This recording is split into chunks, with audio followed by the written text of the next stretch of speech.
Okay, so I'm Sandy Castro, and if you're wondering how I got into this, in the 80s, okay, that's how old I am. I was working for the Intramuros administration, and this collection has a colonial art museum. Then I did a art gallery and museum studies program in University of Manchester. And for my dissertation, I said, oh, I wish I could find a Philippine collection so I can use it at home. And then, wow, I found a V&A collection, 12 exquisite pieces of embroidery. And when I was examining the pieces, the staff said, don't you think those are Chinese? And I didn't know what to say. So after many decades, I found some sources that would help answer this question. So the title is Suspiciously Chinese, Questioning Philippine Provenance on Piña Collections. In the 19th century, fabrics made from pineapple leaf fibers were associated with the Philippines, particularly as a product of Iloilo with the white embroidery and drawn thread work of Manila. Lesser known is that China and India manufactured similar products in the 19th century. So my talk will focus on white embroidery patterns used on textiles identified as piña or China grass cloth and attributed to 19th century Manila in museum collections.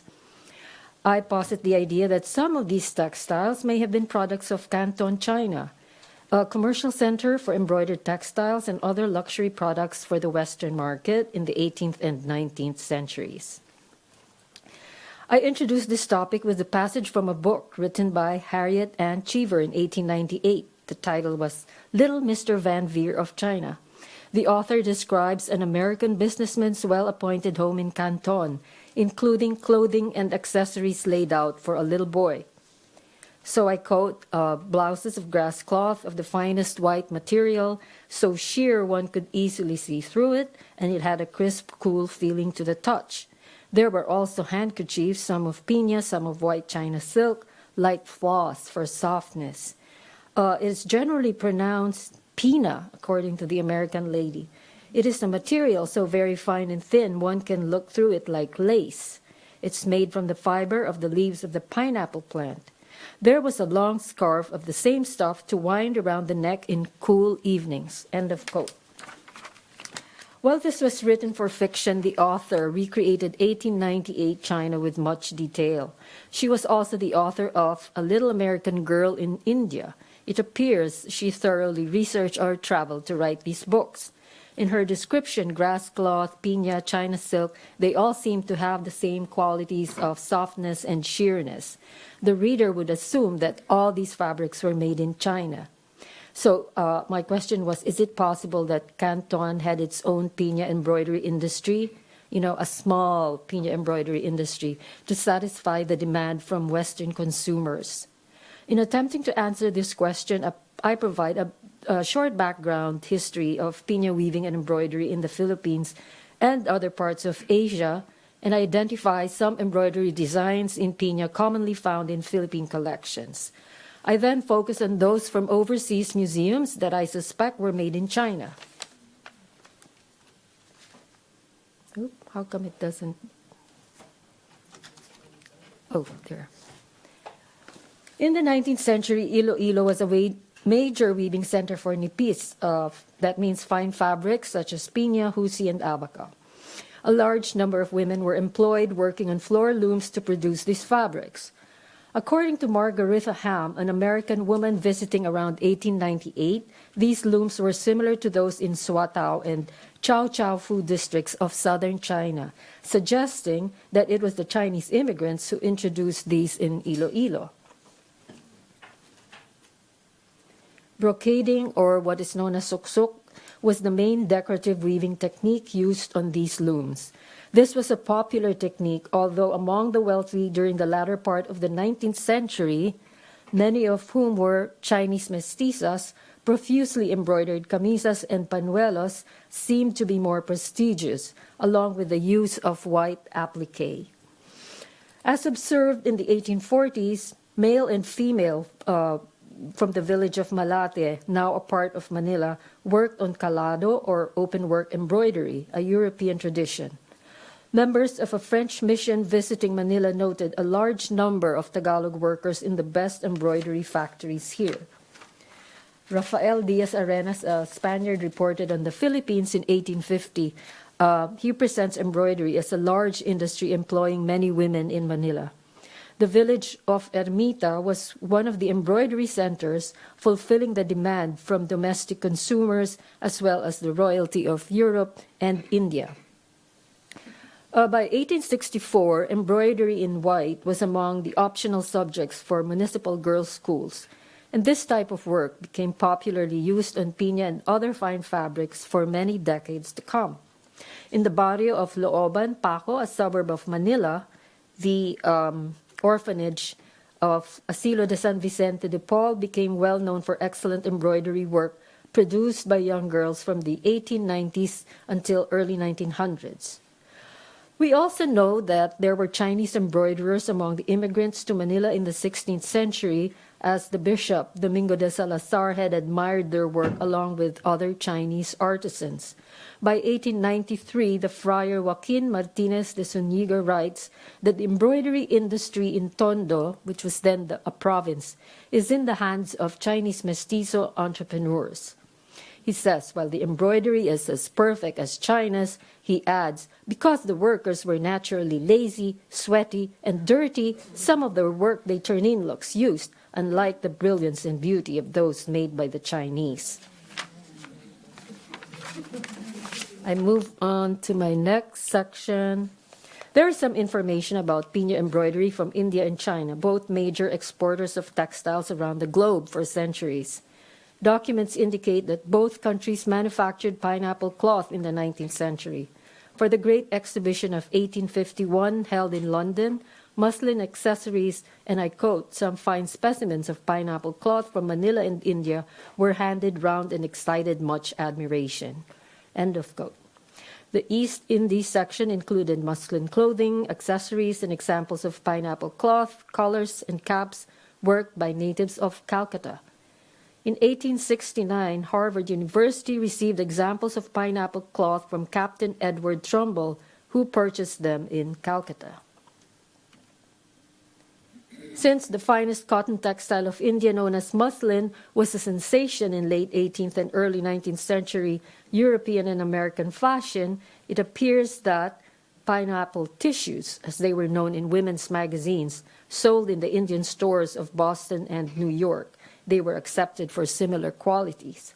These came in the form of fine handkerchiefs, cloth of stripes or plaids in white background, according to an article of 1855. An embroidered piña scarf or runner embroidered in Madras, dated 1855, in the V&A may have been one type of product sold in Europe or the U.S. With regards to China, there is some evidence of a piña weaving industry. While pineapples from China were exported to Manila in the 16th century and are currently a major agricultural product of China, an 1848 publication indicates that it was in the islands around Singapore where pineapple leaves were harvested, decorticated, and bleached by Chinese and Bugis laborers. These were exported to China specifically for piña cloth. Additionally, John Crawford in 1869 reports that Chinese in the Philippines also prepared thread from pineapple leaves to export to China. Brahmi, like pineapple cloth, was also used as a ground for whitework embroidery in China. In the 1880s, English missionaries in Suatao, Guangdong province, had introduced drawn work techniques that were applied to this fabric. Fiber from the Bommeria nivea of the nettle family, Rami was also known as China grass, grass cloth, or China linen, and described as luxurious as silk in appearance or as light as fine linen. An 1896 report from the British Foreign Office indicates that pineapple fiber in a local dialect of Taiwan called Ong Lai Su was sent to Suatao, where it was made into a type of grass cloth called Ong Lai Ko. The blended fabric must have been a source of confusion for foreigners attempting to define or identify the fabric. On the left is a curtain from China and dated 1830 to 1850 by the V&A Museum, while on the right, a detail of an embroidered table runner from 19th century Manila in the Textile Museum mit Bibliothek of St. Gallen, Switzerland.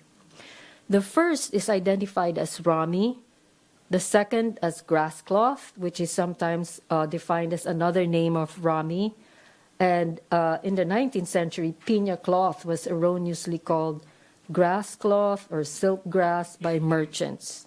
So there's a lot of confusion. Going back to Harriet Ann Cheever's 1898 work, it is curious how piña is included as clothing material for an American in Canton. While pineapple cloth was manufactured in China, the Hispano-Filipino term piña, and not a Chinese term, was referenced. So is it possible that the use of the term piña associated with a desirable product from Manila was a better marketing strategy? While we have documentary evidence of piña weaving in China, it's difficult to find extant examples in museum collections. So is it possible that these were promoted as piña products from Manila? A general comparison of embroidery patterns from piña collections in the Philippines and overseas may help clarify the issue. Using the 1990 Nipis exhibition catalog of the Intramuros administration as the source of piña embroidery patterns from Philippine collections, one finds the majority consist of floral, vegetal, and scroll patterns. Occasionally, ribbons, initials of personal names, birds, and scenery were used. These patterns accompanied transparent sections of drawn thread work on camisas and panuelas, or handkerchiefs, to resemble European lace, particularly on the borders.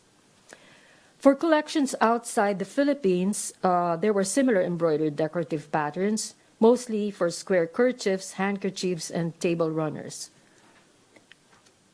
For the tourist market, there were also images of banana and coconut trees and the nipa hut. But I would like to discuss some unusual ones which were probably designed for Western clients by Chinese workshops.